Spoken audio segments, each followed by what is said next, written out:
लोग उपस्थित थकार कारणे मैं प्रथमते मिसिं मिमाक केंद्रीय कमिटिर तरफर पर आपनालोকক धन्यवाद जनाइছোঁ। मिसिं मिमाक केबांगर केंद्रीय साधारण सम्पादक पुरुषोत्तम दले डांगरिया আজি प्राय 6 माहर পৰা তেওঁ সাধাৰণ সম্পাদকৰ পদৰ পৰা অব্যাহতি ল'ব বিচাৰি আছিল আৰু এই বিষয়টো লৈ মিচিং মিমাক কেবাঙৰ কেন্দ্ৰীয় কাৰ্যনিৰ্বাহক সভা আৰু পৰৱৰ্তী সময়ত কৰ্ণধাৰ কমিটিৰ সভাত আলোচনা কৰা হৈছে।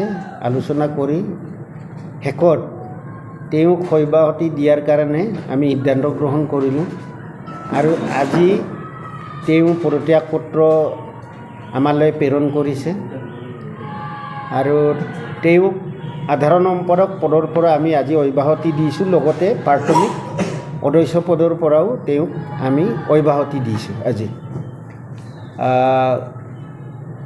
সাধাৰণ সম্পাদকৰ পদৰ পৰা যেহেতুকে তেওঁ অব্যাহতি লৈছে, আমাৰ তিনিগৰাকী যুটীয়া সম্পাদক আছে, ইন্দ্ৰ কুমাৰ চুংখ্ৰাং আছে, ৰাজু পেগু আছে আৰু দিলীপ পেগু আছে। আমি আলোচনা কৰি পিনি সাময়িকভাৱে আমি সাধাৰণ সম্পাদকৰ পদত দায়িত্বভাৰ চলাই নিবৰ কাৰণে ইন্দ্ৰ চুংখ্ৰাঙক আমি আজি দায়িত্বভাৰ দিছোঁ।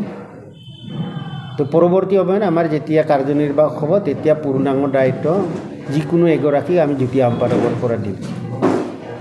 গতিকে আমি যেহেতুকে তেওঁক প্ৰাথমিক সদস্যৰ পদৰ পৰাও অব্যাহতি দিছোঁ আৰু বিগত সময়ত দুই একে এনেকৈ মানে বিভিন্ন ৰাজনৈতিক দলতো গৈছে, কিন্তু তেওঁলোকৰ কথা এইটো আমাৰ হেৰি নহয়, বিষয় নহয়গৈ।